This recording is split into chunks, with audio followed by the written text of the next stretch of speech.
Hello, everyone. This is Matha Tatiana, your intuitive numerologist, numbered for your health, happiness, and peace.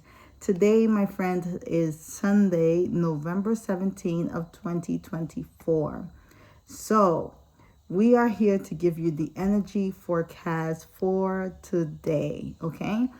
And as you notice, I think for the past 2 days, I have been doing the energy forecast more towards the evening as opposed to the midday. And the reason for that is because number one, I had some things I needed to do today. This weekend was an extra special weekend because it is my anniversary with my husband. So I've been preoccupied and also allowing myself to have a day of just rest and taking things as easy as possible. That's strange coming from me. But it feels good to right, to have those days. So, guys, as I mentioned before, every month we have 3 full cycles of creation, of evolution, revolution. And we are concluding today the second cycle. So this is vibration energy 9. 9 is the vibration of conclusion, initiation, a brotherly love, community. It's literally all the vibrations in one, fusing and dissolving itself and erupting itself at the same time to a new start. Okay, that's what we're going to have tomorrow. Okay. So there's many things that happen on the ninth day. Most of the time, I find that sometimes on the ninth day, there is a lot of aggression. There's also a lot of grieving. There's a lot of anxiousness. Or there's also many times like this need or this energy is like fatigue, right? Just feeling like a little bit like, oh, okay. But it's also very powerful, very rejuvenating. It's very community. It's very resourceful. It's also very enlightening, okay? So don't limit today by the other things that we find challenging. We actually need those other emotions and experiences and phenomenons for we can tap into the other side of the things that I just mentioned that today is also. So at least for myself, I could say that there was a lot of joy even in the grief. So many times when we think of grief having to be something that is just so sad and so low energy. No, I actually learned this from one of my shamanistic guides that I follow. And he said that when you are in this energy where you feel either stuck or sad or low energy, acknowledge it. Acknowledge that you are experiencing these things, but don't put a period at the end.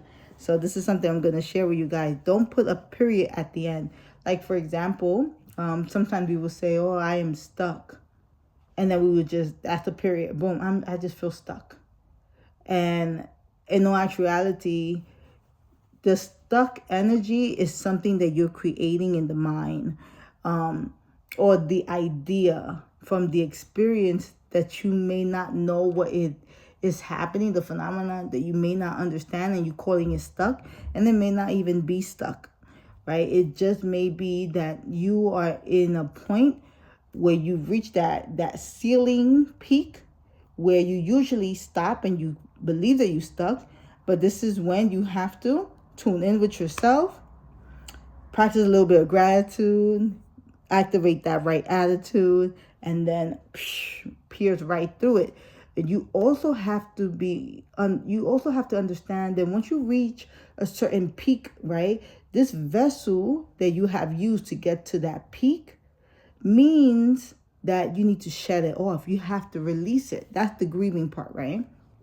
You have to shed it, right? In order for you to go to that next level. You cannot take this with you, right? You cannot take this outfit with you or this attire with you. So that's one thing I have learned. Whenever I reach that peak, it's like, ooh, okay, what am I not doing? And what could I do better?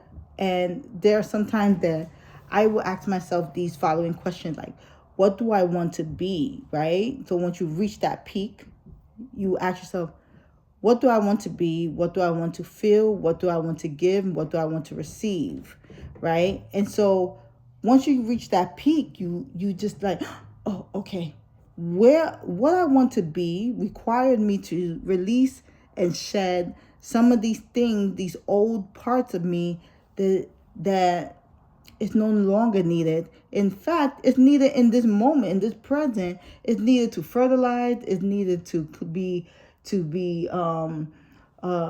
something to utilize for something else, right?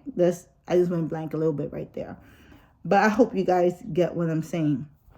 But this ninth energy is really about giving you the opportunity to watch yourself and to see the things that you will say to yourself that keeps you stuck, that keeps you in that low frequency and vibration. So there was a lot of energy that came every time this ninth energy comes on the 17th day of the month.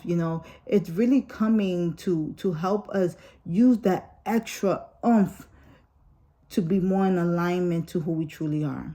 So waking up more parts of your brain is usually the key. But we've been conditioned and we have told ourselves that this is normal. This is how I always act when I feel this energy. Well, guess what? If you act this way every time you feel this energy, that means there's no maturity in that aspect of you. There's no maturity. You're fixed in that. You're not a fixed being. You are meant to evolve. You are meant to transmute, to transform, right? So for myself today, I went through those waves of emotions, and I realized that in those waves of emotions, there was so much amazing things that were happening around me. But if I would have stood like the old self, stuck in those emotions, I would have missed out on all the thank yous, the opening of the doors, the laughter, the train the train ticketer, just having so much energy and say, hi, no, don't worry, don't rush. It's those things that really, really matter the most. It's not the car or the big house or the things that you believe that are the things that are most important. It's your relationship, your interconnections, your coexistence with another human being just like you, another person that is also feeling what was going on and may not like it, and you may be one that's very responsive to those emotions. So anyway, I'm kind of rambling now, but I really wanted us to understand that grief, there's art to it. There's beauty to grief. Really learning and tapping into it and embracing it from a place of art, from a place of a canva that we are using to help us move forward with life. With that being said, I love you guys. And until tomorrow, when I talk about the last very powerful cycle that we're going to have, we still have time to create. We still have time to transform. We have to allow our spiritual attire to expand bigger than our idea of it. Okay? So let's utilize the numbers to guide us in that direction. Bye, guys.